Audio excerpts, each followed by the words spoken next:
相信大家一定仲會記得喺2019年嘅時候爆發咗一個新型冠狀病毒啦。咁嗰陣時，哇！你唔好話淨係香港啊，其實全球都係嘅，經濟喺度蕭條啊，人人都叫苦連天啦。我仲記得嗰陣時落去樓下間藥房啊，係完全買唔到口罩㗎，你要揾一個口罩都難啊。跟住嗰時政府仲要派咗一個重用口罩啊嘛，但係佢個設計咧好鬼死核突，講真係唔會有人願意帶出街咯。咁所以嗰陣時真係好辛苦㗎，即係無論你係一個學生又好，家庭主婦又好，邊個都好辛苦嘅。你又唔可以出街，又有禁制令喎，係咪先？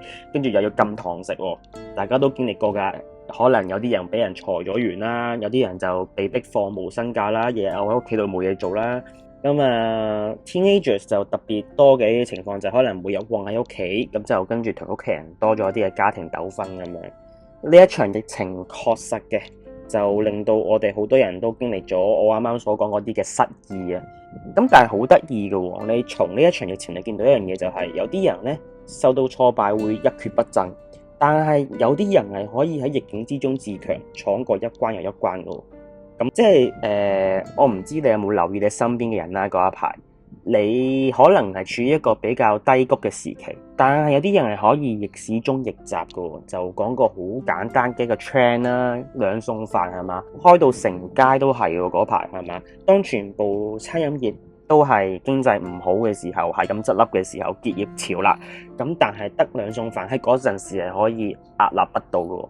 咁點解嘅呢？係啦，我會咁講啦。呢一場疫情係確實嚟得好突然嘅，但如果我哋擁有一樣嘢叫做復原力，就令到我哋可以喺變幻之中仍然積極向上。嗱，咁究竟乜嘢係復原力呢？同埋點解復原力對我哋嚟講咁重要呢？咁就要聽下我哋介紹一本書啦。咁我哋今日好歡迎各位小番薯啦，一齊讀番書啦。今日要介紹嘅書就係劉佩軒嘅《尋找復原力》啦。好啦，咁喺開始介紹之前呢，咁我就想邀請你玩一個小活動嘅。咁呢個活動呢，就係請你攞起你部手機啦，較3分鐘嘅時間啦，然後喺呢3分鐘裏邊呢，試下眯埋雙眼去感受一下，或者我哋去覺察一下你嘅內在世界同埋外在世界發生緊啲乜嘢事。咁而家呢個時間呢，就交俾你，可以試下暫停條片，倒數3分鐘，去嘗試覺察一下你嘅內在同外在嘅世界啦。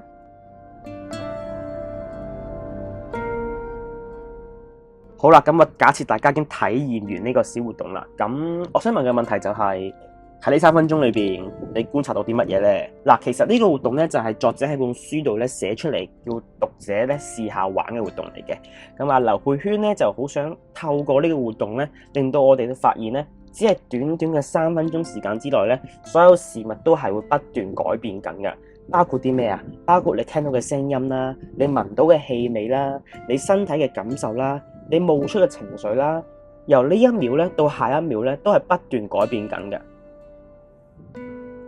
透過呢個活動咧，其實好簡單就會理解到咧，我哋生命中唯一可以確定嘅就係會不斷改變，冇一件事情咧係能夠永恆不動嘅，包括我哋嘅情緒。嗱，如果你問我咧，我自己就好欣賞作者咧運用咗呢個比喻咧嚟形容情緒嘅。佢喺書裏邊就咁樣記述嘅，你嘅情緒咧就好似喺內在世界嘅天氣，有時晴空萬里，有時咪打風咯，有時咪落大雨咯，有時嚟一場暴風雨。情緒咧就好似天氣咁樣嘅，每一種天氣都係暫時嘅，會不斷改變嘅。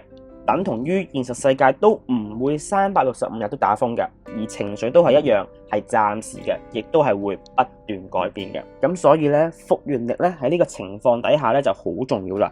有復原力先會令到我哋可以將內心看待成一片天空，容納到每一種氣候，容納到每一種情緒。咁講咗咁耐啦，究竟乜嘢係復原力呢？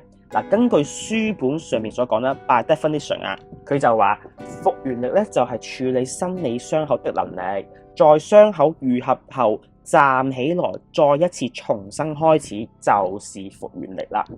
嗱，你要見到呢個句子咧 by definition，佢有2個重點嘅。第一個就係你要企翻起身，第二個就係再一次重新開始。咁但係呢度咧，我要停一停先，我想俾個情景你諗一諗。嗱，如果你而家係個打工仔啦，你朝10晚10，咁跟住你手頭上咧有一大堆你個 boss 俾你做嘅工作，哇，好多嘢做都去做 ，OK？ 咁你要每日嘅工作就係翻去坐喺個 office 度清完一樣再一樣再一樣，但係喺你做緊某一樣工作嘅時候咧，你就受到一啲嘅挫敗啦，棘住咗咁樣啦。咁當你面對呢個咁嘅 situation 嘅時候，你會點樣去 handle 咧？嗱，我唔知你係咪會咁啦，但係有啲人就係會咁樣嘅心態嘅，就係話，我唔想俾失敗而產生嘅負能量干擾，咁我唔理住佢先啦。Don't give a shit 落嗰啲失敗咗工作住先啦，我繼續完成住手頭上工作先啦，咁樣。嗱，咁如果你係咁樣嘅心態嘅話咧，咁呢個就唔係作者希望你做到嘅站起來重新開始啦。咁其實作者嘅思想咧係希望我哋可以保持正能量，但嗰個正能量咧就唔係叫做毒性正能量啊嚇。咁究竟乜嘢係毒性正能量咧？我咁樣講啦。咁我哋咧，大家都知咧，係身處喺一個非常強調成功啦、正向同埋快樂嘅社會。大家應該都有感受過㗎啦。我哋由好細個開始咧，就俾人教導我哋要心存感激、永不放棄啦。無論係學校嘅成績啦，或者職場上面嘅晉升啦，成功似乎咧都成為咗我哋所有努力嘅最終目的。嗱，呢種追求咧，雖然激勵咗好多人咧不斷前進啦，但其實都造就咗好多嘅壓力同埋焦慮㗎。我哋作為人類咧，有個毛病嘅，就係我哋成日都忽視咗過程之中嘅美好，而專注咗喺未來嘅成就。如果我哋過度集中喺正能量，而忽視內心承受嘅痛楚咧，我哋只係將痛楚隱藏，令到負能量情緒咧唔可以排解，而呢個就係我哋所講嘅毒性正能量啦。其實咧，正能量同埋負能量咧並唔係對立面嘅。即係唔係0%或者100%嘅，佢哋係可以共存嘅，冇一個絕對嘅領域嘅。咁所以咧，作者個思想就係我哋站起來之前咧，我哋係要見到自己嘅失敗，認清自己嘅不足，勇於接受嗰啲嘅挫敗，繼而保持一個正能量，去重拾心情，去重新開始。OK， 咁而做到呢樣嘢嘅人呢，就係我所講你擁有咗復原力啦。而得到復原力嘅人呢，就會得到一種神奇嘅力量，可以令到你咧喺變幻之中茁壯成長。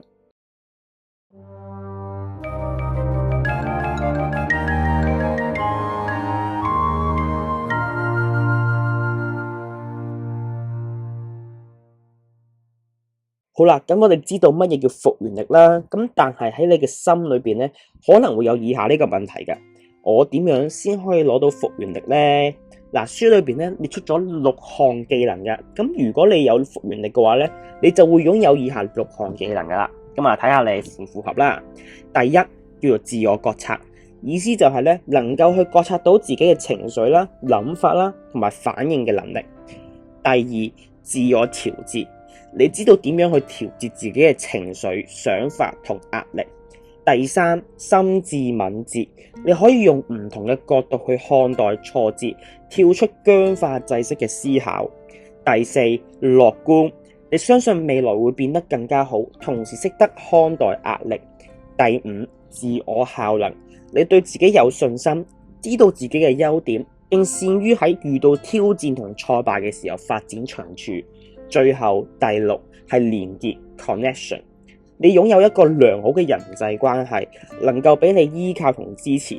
嗱，如果你集齊以上6項技能呢，咁恭喜你啦，你就會得到復原力，你能夠面對人生突如其來嘅改變，令你唔會喺大時局轉變之下容易迷失。但係如果你冇以上6種能力，你都唔需要擔心，因為我相信大部分人，包括我自己，同大家一樣，都仍然喺度努力尋找緊復原力。呢個過程咧係需要練習嘅。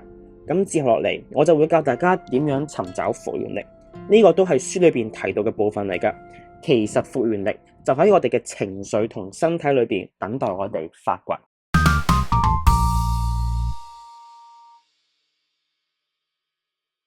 其實作者喺書裏邊咧用咗好多嘅舉例手法啦、比喻手法啦，去展述好多方法，令到我哋訓練尋找復原力。但由於時間關係啦，咁我唔能夠一一列舉嘅，只係挑選幾個我較為有興趣嘅方法咧，同大家分享。好，事不宜遲，第一個方法啊，就係將自己變成天空。如果你仲記得嘅話咧，一開始我哋玩咗個小活動嘅，就係令到大家知道情緒係會變化嘅，係會高低不平嘅。於是我哋應該將自己嘅內心咧空間化，當成係一個空間，當成係一片天空，令到情緒可以容納排解。我哋好容易咧就將自己變成烏雲啦，變成暴風雨啦。因此要將自己變成一望無際嘅天空咧，需要嘅技巧就係自我騰釋。自我騰釋呢個概念咧係出自於克麗斯廷列夫 Kristin Neff。佢指出3個重要嘅元素。第一係要對自己仁慈。當我哋失敗感到痛苦嘅時候，我哋可以溫柔咁對待自己，而唔係忽視痛楚或者批評自己。當你遇到失敗嘅時候，你可以試下咁同自己講啊，哎呀，遇到啲咁嘅事情的確係會令人好難過嘅。呢個過程咧係接納緊自己嘅唔完美，因為我哋要明白，身為人咧本身就係唔完美嘅啦。喺唔完美之下咧，我哋都值得被愛，值得好好對待自己，對自己仁慈。好啦，第二個元素咧就係理解到痛苦情緒係人類共有嘅經驗。我哋成日感到痛苦嘅時候咧，會覺得只有我一個人係咁樣嘅，全世界都針對我嘅。呢一種諗法咧，令到我哋痛苦之外咧，加多咗一層孤獨感啊！當我哋感到焦慮不安嘅時候咧，可以試下同自己講，唉，呢個就係焦慮嘅感覺啦。而家呢個世界上有好多人都同我一樣擁有呢個情緒。嗱，咁樣嘅練習咧，可以令到自己喺感受痛楚嘅時候，多咗人同人之間嘅連結，覺得自己一啲都唔孤獨。最後一個元素係覺察，能夠去觀察呢個當下正在發生嘅事情。當情緒出現嘅時候，能夠覺察到情緒，並且知道情緒就係情緒，情緒並唔係自己。要將自己成為遼闊嘅天空，可以容納情緒暴風雨，可以讓暴風雨經過，然後離開。嗱，自我騰釋呢個概念咧，就係包含咗呢3個元素噶啦，對自己仁慈，痛苦情緒係人類共有嘅經驗，同埋覺察。只要我哋將呢3個元素放喺日常生活之中咧，就可以將自己變成一片天空。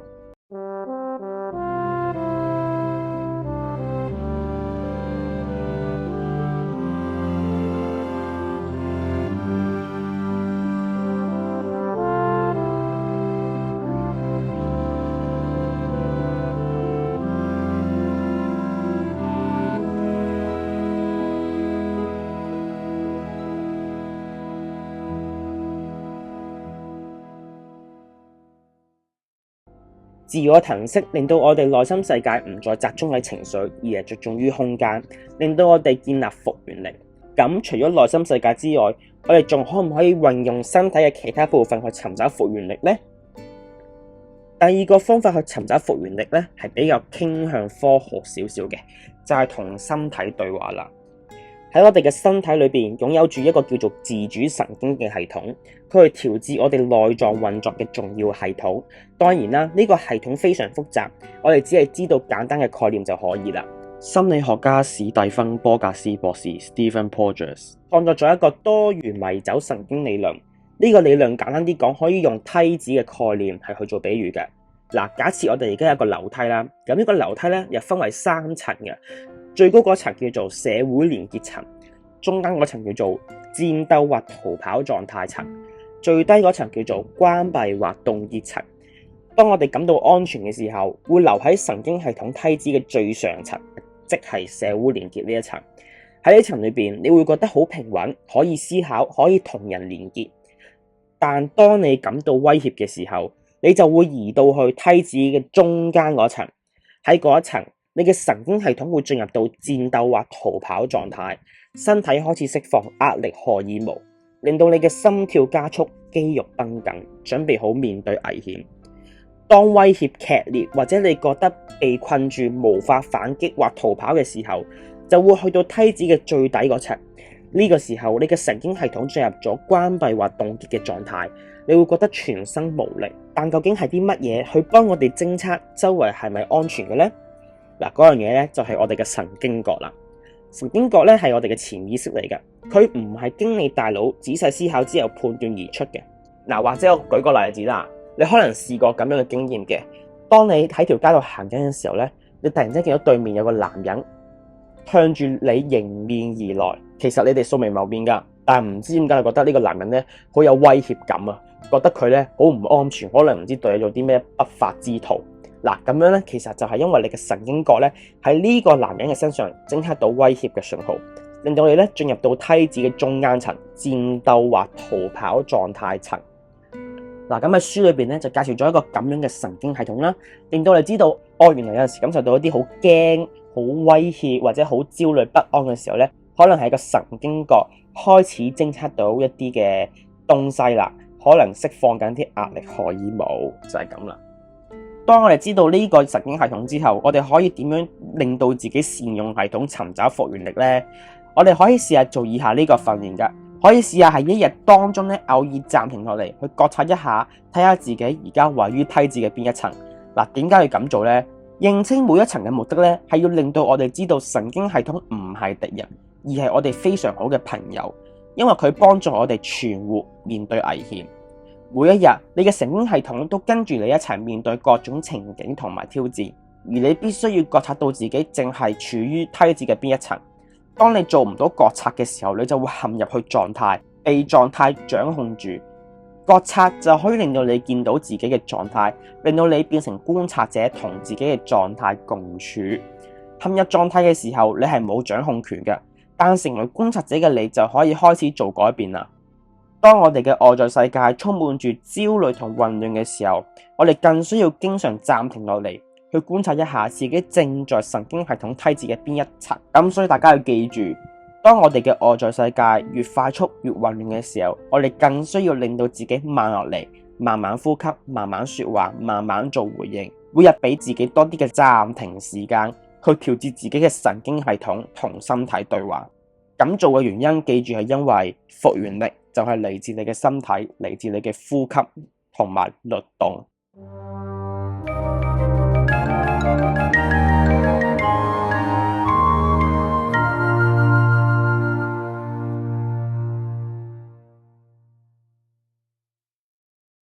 It's been a really significant spiritual journey that I was guided on. And there were times of total fear and loss and wanting to give up, and it did come down to life and death, and I had to choose. And I chose life. I wasn't going to take the easy way out.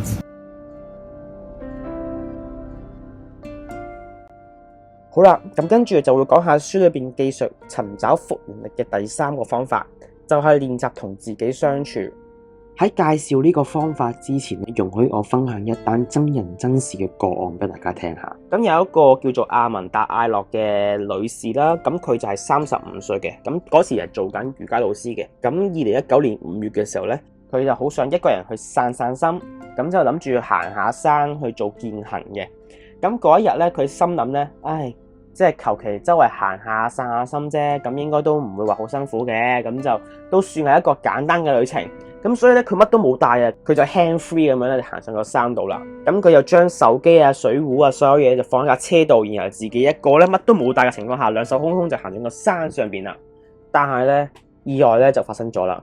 佢行下嘅時候，突然之間咧，唔知點解揾唔到方向啊，迷失咗喺個深山裏邊。最慘嘅係，佢過咗17日之後，先被救援隊揾到佢。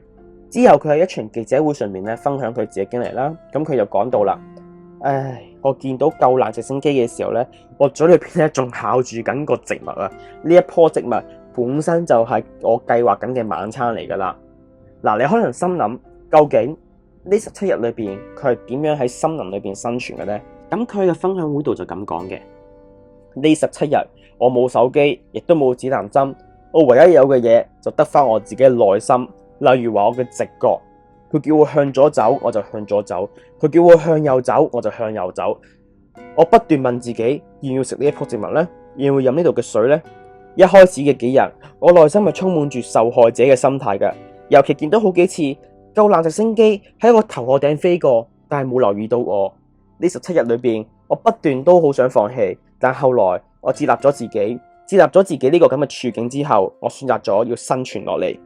Seeing the way that the community of Maui came together. People that know me, people that don't know me, all came together just under the idea of helping one person make it out of the woods alive.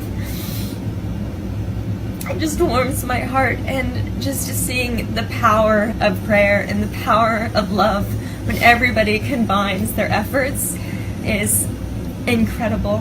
It can move mountains. 阿文達艾洛喺呢17日裏邊學識咗點樣同自己相處。當生命將你外在所擁有嘅東西一層又一層剝開嘅時候，去到最後，你只會剩下最赤裸嘅自己，最赤裸嘅內心。你將來面對嘅障礙或許未必同阿文達艾洛一樣㗎，但你要知道嘅係，將來一日你會有機會淨係得返你自己一個人去面對你人生嘅課題。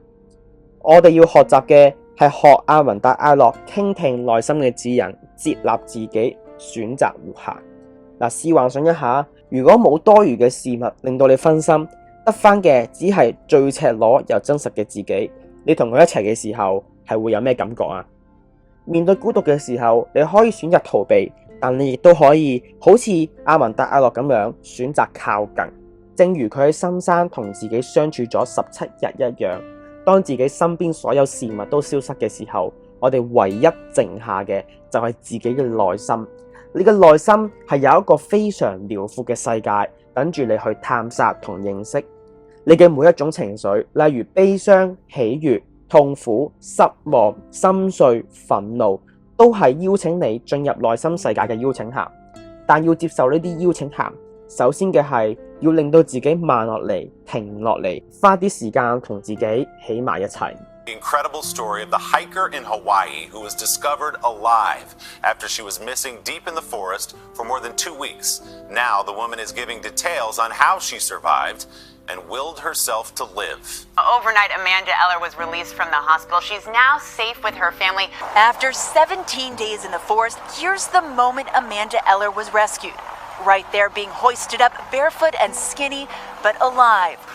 And I chose life. I wasn't going to take the easy way out.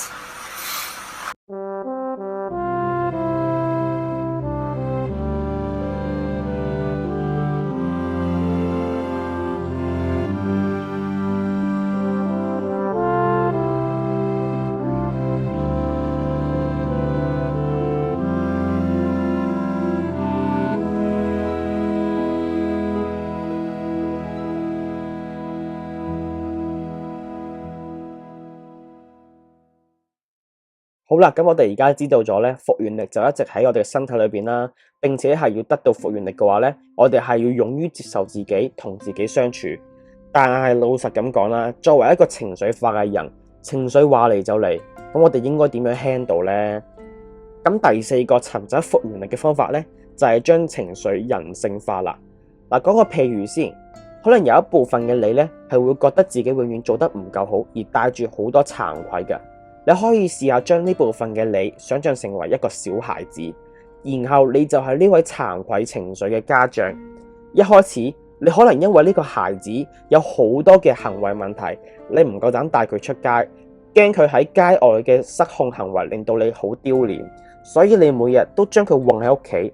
但返工嘅時候，你因為擔心呢個孩子會唔會自己偷跑咗出街，於是你決定，我唔返工啦，我辭咗職啦，我每日就韞喺屋企監控住你。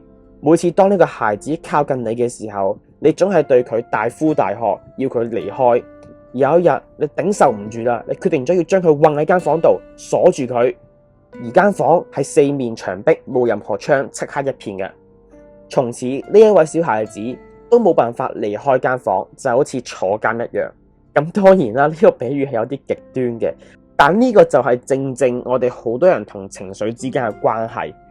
其實我哋好多人都係咁噶，對一啲我哋唔中意嘅情緒呼呼喝喝，試圖去忽略佢哋，諗盡辦法將佢哋關起身或者趕走佢哋。咁樣嘅關係其實都影響住你每日嘅生活，你要花好多嘅力氣去對抗呢啲嘅情緒同諗法，令到你筋疲力盡。咁所以我哋要做嘅係應該重新去愛你內心嘅孩子，面對內心嘅情緒同想法。當你面對內心嘅情緒同想法嘅時候咧，你唔需要去改變佢哋，你要做嘅係去改變你同佢哋之間嘅關係。假設你個內心可能有好幾位情緒孩子，帶住好多唔同嘅痛楚。你而家可以做嘅就係重新去愛呢一啲嘅情緒孩子。你可以溫柔咁樣抱住佢，同佢講：我知道你而家一定好難受噶啦，但因為有我喺度，所以你唔使驚，因為我會陪住你。你可以試下去傾聽同埋理解呢啲情緒孩子需要啲乜嘢。當情緒孩子覺得被理解之後，佢哋嘅行為問題就會減少噶啦。其實呢個係理查史華茲博士 Richard C. Schwartz 所創建嘅內在家庭系統治療。你可以去同自己內在嘅唔同情緒或者想法去建立溫柔良好嘅關係，而我哋每個人都有能力可以做得到㗎。呢個治療方法印證出所謂愛自己同自己相處，就係去同自己內在嘅每一個部分建立溫柔嘅關係，將情緒人性化。咁所以啦，將情緒人性化可以令到我哋知道每個部分嘅你都係備受歡迎嘅，唔需要去推開同改變佢哋。你要做嘅係去靠近、去理解、去接納。舉個例子啊，當孤獨嘅情緒靠近你嘅時候，其實可以理解成孤獨需要嘅係我嘅陪伴，我唔需要去逃避，我需要嘅係好好陪住佢，話俾佢聽唔緊要㗎，我喺度，我會陪住你，你一啲都唔孤單。如果我哋可以好好咁愛自己，享受自己嘅陪伴，咁呢一趟嘅人生旅程其實一啲都唔孤單嘅。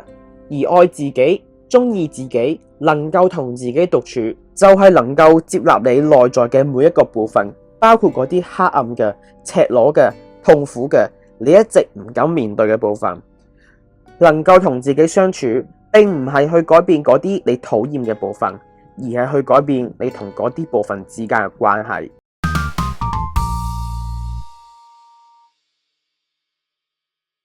好啦，去到最後一個尋找復原力嘅方法，就係學習失去嘅藝術。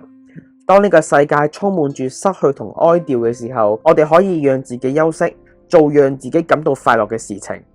喜悅同埋感激並唔會奪走悲傷嘅空間嘅。布朗教授講過，當我哋對於自己所擁有嘅東西充滿感激，先能夠真正了解別人失去嘅東西有幾大。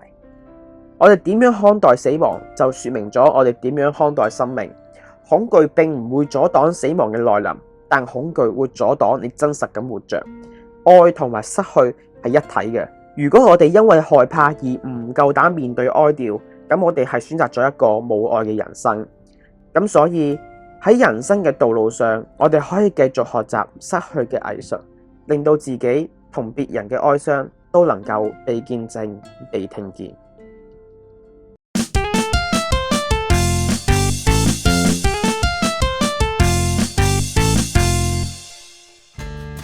好啦，我以上所講嘅就係書裏邊有提及尋找復原力嘅方法，但當然啦，而家同大家分享嘅只係冰山一角嘅啫。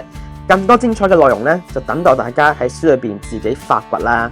書裏邊其實仲有一大部分嘅章節係教導我哋點樣看待失敗，點樣知道自己有啲咩長處，並介紹兩種唔同樂觀嘅人，同埋建立良好嘅人際關係。如果呢條片達到1000觀看次數嘅話，咁我就會拍下一集繼續探討以上嘅內容噶啦。如果你問我呢，咁我其實最中意嘅章節就係本書教我哋點樣看待失敗。喺嗰個章節裏邊呢，作者係有舉出一個好得意嘅實驗，就邀請咗幾個唔同嘅小朋友，咁就去開一個盒啦。咁班小朋友有個任務嘅，就係要用佢嘅方法去打開眼前嘅嗰個盒。透過小朋友嘅舉動咧，從而引申出咧呢個社會唔同人看待失敗嘅態度同埋處理方法。如果夠1000個觀看次數，咁我就拍下一集再分享俾大家聽啦。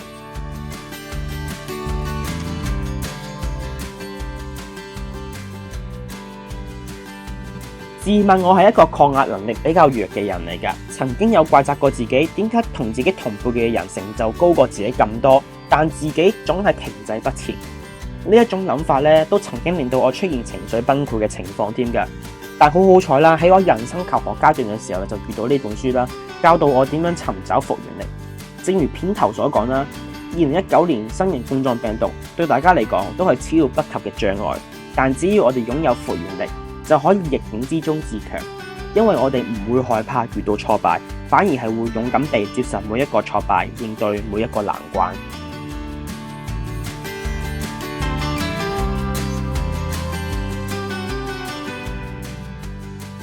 好啦，咁我哋呢條片完啦，好多謝咁多位小番薯陪我哋讀番書。中意條片嘅記得 like 啦、share 啦同埋 subscribe 啦，可以 comment 留低你對呢本書嘅睇法啦，同埋記得 share 出去俾多啲朋友仔睇啊！拜拜。